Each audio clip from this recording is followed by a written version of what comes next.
जय हिंद दोस्तों, आज हम लोग देखने वाले हैं अवतल दर्पण से F बराबर r/2 कैसे सिद्ध किया जाता है और बिल्कुल आपको आसान तरीके में सिखाएंगे। और हम गारंटी देते हैं कि आप मेरे साथ 5 से 10 मिनट बने रहिए। आपको 5 से 10 मिनट वीडियो में ये आपका 5 नंबर तैयारी हो जाएगा। मैं 100% आपको उम्मीद के साथ कह रहा हूँ, ठीक है। इसके पिछले वाले लेक्चर क्लास में हमने दर्पण सूत्र और अवतल उत्तल दोनों से पढ़ा रखे हैं। उसके बाद में लेंस सूत्र पढ़ा रखे हैं। अगर आप वो वीडियो नहीं देखे तो मेरे वीडियो के डिस्क्रिप्शन में लिंक मिलेगा, आप वहाँ से जाकर देख सकते हैं, ठीक है। दोस्तों आइए क्वेश्चन को देखते हैं। देखिए क्वेश्चन क्या कहता है कि हमको सिद्ध करना है अवतल दर्पण से F बराबर r/2 सिद्ध करना है। इसको सबसे पहले बनाने से पहले आपको इस प्रकार से पिक्चर बनाना है। कैसे पिक्चर बनाना है आइए हम इस चीज़ को दिखाते हैं। थोड़ा सा डेमो देख लीजिए ताकि आपको कोई दिक्कत ना हो। देखिए इस प्रकार से आपको अवतल दर्पण बनाना है, अवतल दर्पण बनाना है और आपका यहाँ से ध्रुव से एक समांतर रेखा खींचना है। तो हम लोग पढ़े हुए ना कि फिजिक्स में कि जब भी कोई प्रकाश की किरण जब भी कोई प्रकाश की किरण मुख्य अक्ष के समांतर, इसको मुख्य अक्ष बोलते हैं, ठीक है। ये C है आपका, ठीक है, वह कहता है केंद्र। जब भी कोई प्रकाश की किरण मुख्य अक्ष के समांतर आती है तो वो परावर्तन के बाद में परावर्तन के बाद किससे होकर जाता है तो फोकस से होकर जाती है, ठीक है। किससे होकर जाती है फोकस से जाती है। अच्छा, अब एक चीज आप लोग और देखिएगा, गणित में पढ़िएगा कि जब भी कोई वृत्त में केंद्र से जब भी कोई परिधि तक की दूरी को परिधि तक की दूरी को त्रिज्या बोलते हैं, लेकिन ये वास्तव में इस पर कितना डिग्री कोण बनाता है तो 90 डिग्री कोण बनाता है। आप जहाँ से भी खींचिएगा वहाँ से आपका 90 डिग्री कोण बनाता है, ठीक है। जहाँ से भी खींचिएगा वहाँ से कहाँ कितना डिग्री कोण बनाएगा 90 डिग्री कोण बनाएगा, ठीक है। तो देखिए ध्यान से, ये जो आपका अवतल दर्पण जो है ये वाला, ये क्या है खोखले गोले के भाग है। इस प्रकार से अगर पूरा इसको कीजिएगा तो एक प्रकार का क्या बनेगा गोला बनेगा इस प्रकार से, ठीक है। तो कहीं ना कहीं ये क्या बनेगा केंद्र, और केंद्र से हम जब आपको यहाँ पे एक अभिलंब खींचते हैं, क्या खींचते हैं अभिलंब, ठीक है। तो ये अभिलंब किसका काम करेगा तो ये अभिलंब कितना डिग्री कोण बनाएगा 90 डिग्री कोण बनाएगा, ठीक है। कोई दिक्कत, ये आपका क्या हो जाएगा ये आपका अभिलंब के काम करेगा। और हम जानते हैं कि अभिलंब पर कितना डिग्री कोण बनता है 90 डिग्री कोण बनता है। तो ये अभिलंब के इस प्रकार से क्या करेगा काम बनेगा। तो अब हम लोग एक और नियम देखे होइएगा, प्रकाश के परिवर्तन के नियम आप देखे होइएगा, प्रकाश के परिवर्तन नियम देखे होइएगा, है ना।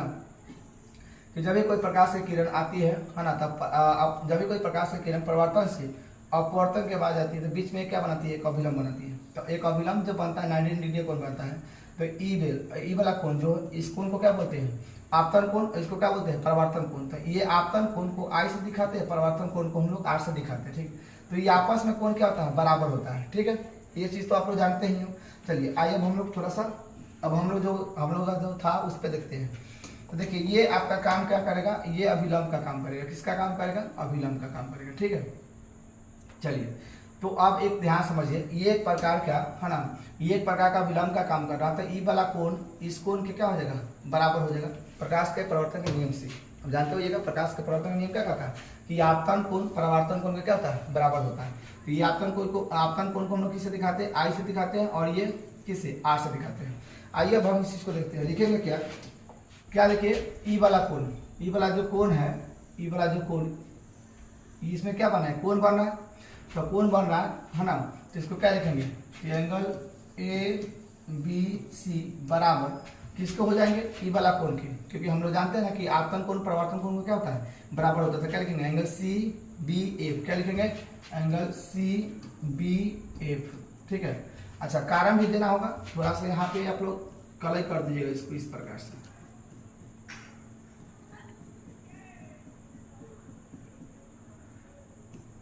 चलिए ठीक है। अच्छा तो इसका कारण भी देंगे, कारण क्या है ना, तो कारण हो जाएगा प्रकाश के परावर्तन से, किसे परावर्तन से, ठीक है ना जी। चलिए प्रकाश के परावर्तन से, ठीक है, कोई दिक्कत, ये पहला समीकरण हुआ, ठीक है। अच्छा दूसरे उसी प्रकार से एक चीज और समझिए, एक चीज और जानते होइएगा आपकी, जब भी कोई दो समांतर रेखा कोई तिर्यक रेखा जब काटती है तो ये वाला कोण इस कोण के क्या होता है बराबर होता है, किससे एकांतर अंतर कोण से। और ई वाला कोण भी इस कोण के क्या होता है बराबर होता है, किससे एकांतर अंतर कोण से, ठीक है। तो उसी प्रकार से इस चीज को देखिए, उसी प्रकार से अगर हम इसको अगर हम मेटका दें, इसको थोड़ा देर के लिए मेटका दें, इसको मेटका दें, तभी ये कोण क्या रहेंगे, तभी ये कोण क्या होंगे तभी ये कोण क्या होंगे जी, देखिए इसको यहां तक लटका दे तभी ये कोण क्या होंगे आपस में, ई वाला कोण, देखिए ई वाला कोण क्या होगा, इस कोण के क्या होगा, बराबर होगा, क्यों, एकांतर अंतर कोण से।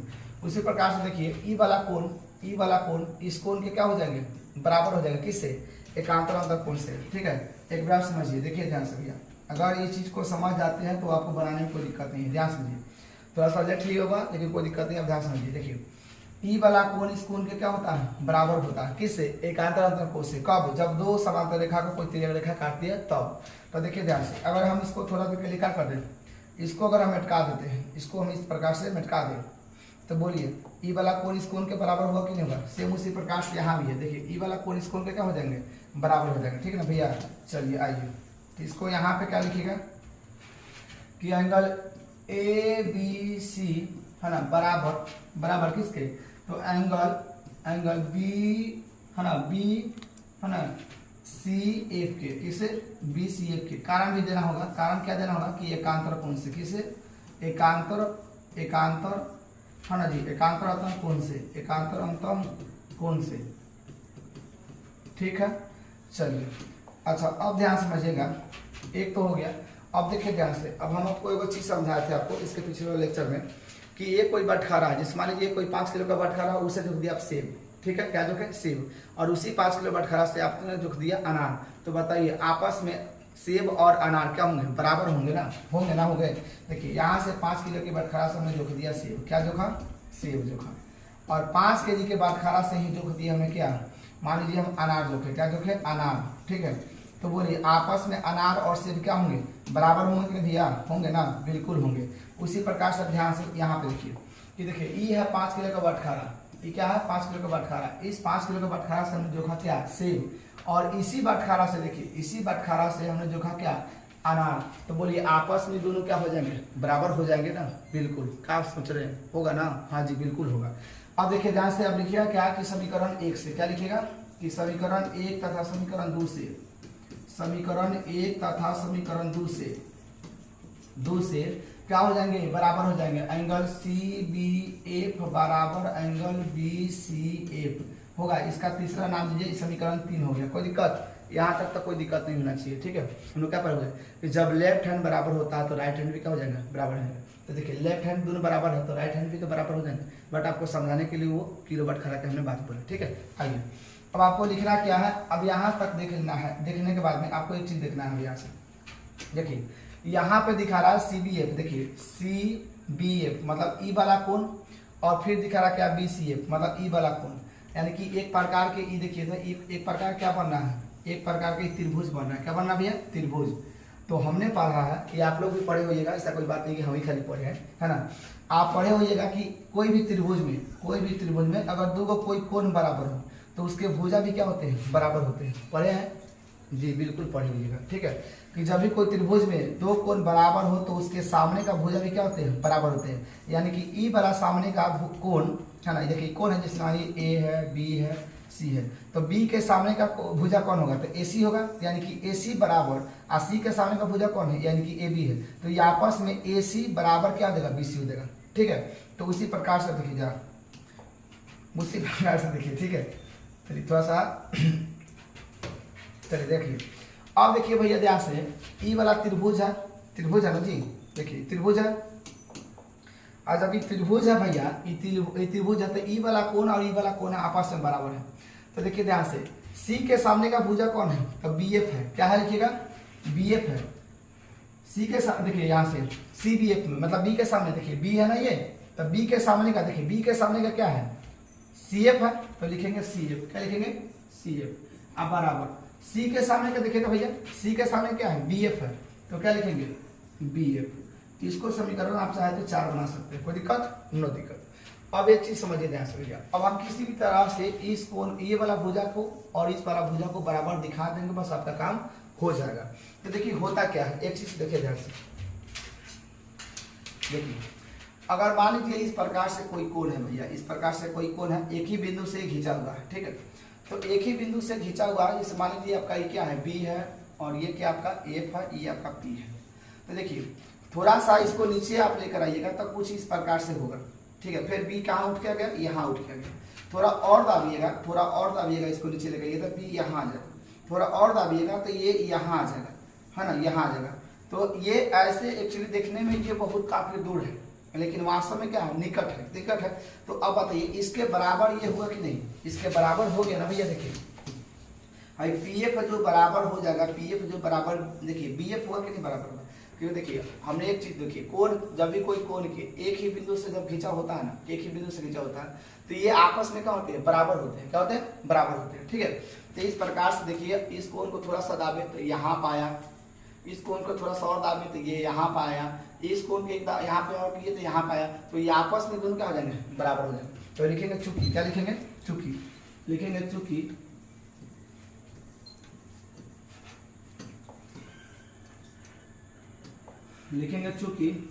चूंकि है ना, बिंदु, क्या लिखेगा, बिंदु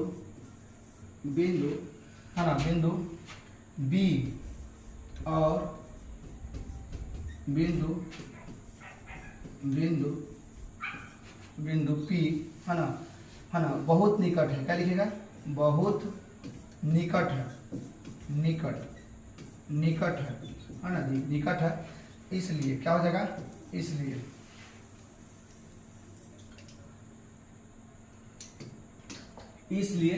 है ना, इसलिए क्या हो जाएंगे ये आपस में बराबर। यानी कि आपका क्या हो जाएगा कि पी एफ के बराबर क्या हो जाएगा, पी एफ के बराबर बी एफ, क्या हो जाएगा, बी एफ। इसको बना दीजिएगा समीकरण 5, क्या बना दीजिएगा, इसको समीकरण 4, इसको समीकरण 5 बना दीजिएगा, ठीक है भैया। चलिए समीकरण 5 बना दीजिएगा, ठीक है। एक चीज और देखिए, फिर से किलो बार खरा वाला आप चीज को थोड़ा सा ध्यान में रखिएगा। देखिए इस बाटखारा से हमने जोख दिया, इस बाटखारा से हमने जोख दिया क्या, देखिए इस बाटखारा से जोख दिया हमने क्या, इस बाटखारा से जोख दिया सेब, और इसी बाटखारा से हमने जोख दिया क्या, आलू। तो आपस में आलू और सेब क्या हो जाएंगे, बराबर हो जाएंगे ना। यानी कि कहेंगे क्या, हम लिखेंगे यहाँ पे, लिखेंगे कि समीकरण, क्या लिखेंगे, समीकरण 4 तथा समीकरण 5 से, ठीक है। समीकरण 4 तथा कितना से, 5 से, ठीक है भैया, 5 से, ठीक है।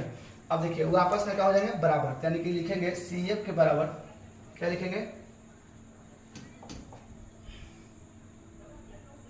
चलिए लिखेंगे सी एफ के बराबर क्या हो जाएगा, मतलब सी एफ के बराबर क्या हो जाएगा, पी एफ, क्या हो जाएगा, पी एफ। बस इतने आपको सिद्ध करना है, आपका आंसर आ जाएगा। आप टेंशन मत लीजिए, थोड़ा सा और है ना, थोड़ा सा और रह गया है, बस हम लोग बहुत आंसर के निकट आ गए हैं, ध्यान दीजिए। अब देखिए दोस्तों, यहाँ से यहाँ तक पी से लिखेंगे सी तक। अच्छा भैया देखिए पीसी को हम कितना भागों में बांटे हैं, देखिए पीसी को 2 भागों में बांटे हैं, एक तो यहाँ से वाला भाग बांटे हैं और फिर एक से यहाँ तक भाग लिखे। तो देखिए पीसी को हम 2 भाग में लिख सकते हैं ना कि पीएफ के बराबर पीएफ क्या लिखेंगे, पीएफ प्लस क्या लिखेंगे, सीएफ लिखेंगे, क्या लिखेंगे, सीएफ। कोई दिक्कत है, मान लीजिए पीसी यहाँ से यहाँ तक, अब इसको 2 पार्ट में ले देते, कोई दिक्कत नहीं ना है, कोई दिक्कत नहीं भैया, इसमें दिक्कत वाली बात क्या है, ठीक है। आगे देखिए, अब लिखिएगा पीसी बराबर, क्या लिखिएगा, पीसी बराबर पीएफ तो मुझे चाहिए, क्योंकि पीएफ क्या आपका फोकस दूरी है, जो कि मुझे सिद्ध करना भी है एफ, इसलिए पीएफ मतलब क्या आपका फोकस। अब फोकस को दूरी को किससे लिखते हैं, एफ से लिखते हैं। आगे देखिए, अब रही बात सीएफ, यहाँ पे हमने देखिए क्या सिद्ध किया है कि पीएफ के बराबर क्या है, सीएफ है, ठीक है। पीएफ के बराबर क्या है, सीएफ है। तो एक काम कीजिए, मान लीजिए दोनों आपस में क्या है, बराबर है। तो बराबर है तो इसके जगह पर हम इसको यूज कर सकते हैं और इसके जगह पर इसको भी यूज कर सकते हैं, क्योंकि आपस में बराबर है। तो कोई दिक्कत है ना, है हाँ जी, दिक्कत है ना जी, कोई दिक्कत नहीं। आगे देखिए, तो यहाँ पे देखिए क्या है, सीएफ है, यहाँ सीएफ है, और सीएफ किसके बराबर है, पीएफ के। तो सीएफ को उड़ाकर हम क्या लगा सकते हैं, पीएफ लगा सकते हैं, बिल्कुल लगा सकते हैं। चलिए अब देखिए है ना, पीसी क्या आपका, पी से लेकर सी तक के लिए क्या है, वक्रता त्रिज्या है। सिर्फ सी की अगर हम चर्चा करेंगे इस बिंदु की, तो वक्रता केंद्र है, और पी से लेकर सी तक दूरी का पूछेंगे तो वक्रता त्रिज्या है। वक्रता त्रिज्या को हम लोग किससे लिखते हैं, आर से लिखते हैं, ठीक है। किससे लिखते हैं, आर से लिखते हैं। और देखिए पीएफ कितना, 2pf कितना होगा, 2pf, ठीक है भैया। अब देखिए ध्यान से, आर बराबर 2, आप पीएफ क्या है, फोकस की दूरी, तो फोकस की दूरी को हम लोग किससे लिखते हैं, एफ से लिखते हैं, ठीक है। अब लिखेंगे क्या, एफ बराबर, क्या लिखेंगे, एफ बराबर r/2, क्या कर दिया हमने, प्रूफ कर दिया, ठीक है। देखिए गुना में है, चल जाएगा कभी भागा में, कोई दिक्कत। तो इस प्रकार से हमने सील कर दिया। थोड़ा सा रिपीट करवा देते हैं, ध्यान से समझिए। हमने क्या लिखा, सबसे पहले देखेंगे कि ई वाला और ई वाला कोण क्या है, आपस में बराबर है। और क्यों बराबर है हमको पहले ही आपको बता दिए हैं, क्योंकि प्रकाश के परावर्तन के नियम एक कहता है, ठीक है। प्रकाश के परावर्तन के नियम कहता है कि आपतन कोण परावर्तन कोण क्या होता है, बराबर होता है। यानी कि ई वाला कोण इस कोण के क्या है, बराबर है। देखिए थोड़ा सा रुक जाइए, इसको हटा देते हैं ताकि सब चलिए। देखिए ध्यान से, देखिए ध्यान से, प्रकाश के परावर्तन का नियम क्या कहता है कि आपतन कोण परावर्तन कोण का क्या होता है, बराबर होता है। ध्यान समझिए। तो यहाँ से देखिए, आप ये क्या है, आपतित किरण, क्या है, आपतित किरण, और ये क्या है, अभिलंब है। तो आपतित किरण और अभिलंब के बीच के बने कोण को क्या कहते हैं, आपतन कोण। और यहाँ से देखिए, ये क्या है, परावर्तन कोण, क्या है, परावर्तन कोण, है ना। ये वाला क्या है, परावर्तन कोण। तो परावर्तन कोण कैसे कहेंगे कि परावर्तित किरण और अभिलंब के बीच के बने कोण को क्या कहेंगे, परावर्तन कोण कहेंगे, ठीक है। तो प्रकाश के परावर्तन का नियम कहता है कि आपतन कोण परावर्तन कोण क्या होता है, बराबर होता है। तो देखिए ई वाला कोण इस कोण के क्या हो जाएंगे, बराबर हो जाएंगे। तो लिखेंगे एंगल ABC बराबर CBF। पहला समीकरण तैयार होगा। कारण भी देंगे कि रीजन भी देना पड़ेगा। रीजन देना क्या है कि प्रकाश के परावर्तन के नियम से समीकरण एक हो जाएगा। अच्छा, दूसरा देखिए, जब भी कोई दो समांतर रेखा होता है तो तिर्यक रेखा काटता है, ई वाला कोण के क्या होता है, बराबर होता है। क्यों, एकांतर अंतर कोण से। तो देखिए यहाँ से ई वाला तिर्यक रेखा काम करेगा, ई वाला तिर्यक रेखा काम कर रहा है, और ये दो समांतर रेखा है ना, है कि नहीं है। तो देखिए ई वाला कोण इस कोण के क्या हो जाएंगे, बराबर हो जाएंगे। तो इसको लिखेंगे क्या, एंगल ABC बराबर BCF। समीकरण 2 बनाएंगे, कारण देंगे कि एकांतर अंतर कोण से।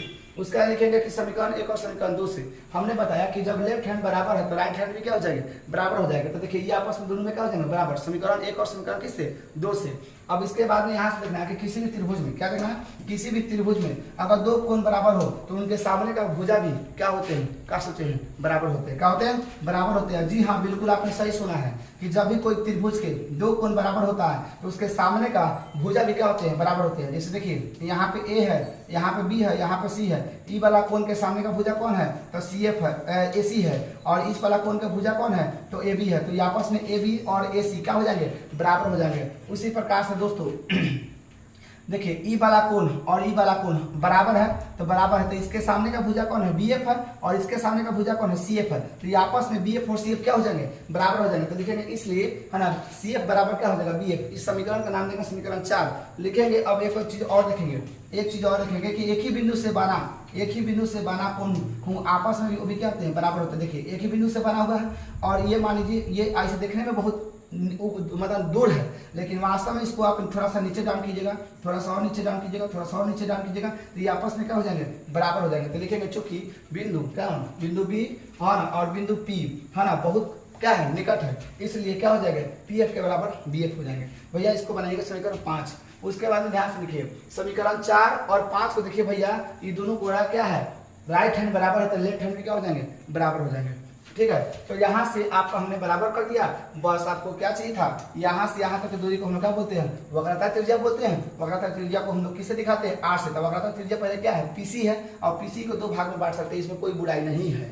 ठीक है, आगे देखिए, तो PC के PC लिखे, PF का PF लिखे, और CF के जगह हमने क्या लगा दिया, PF। क्यों, क्योंकि आपस में दोनों बराबर थे।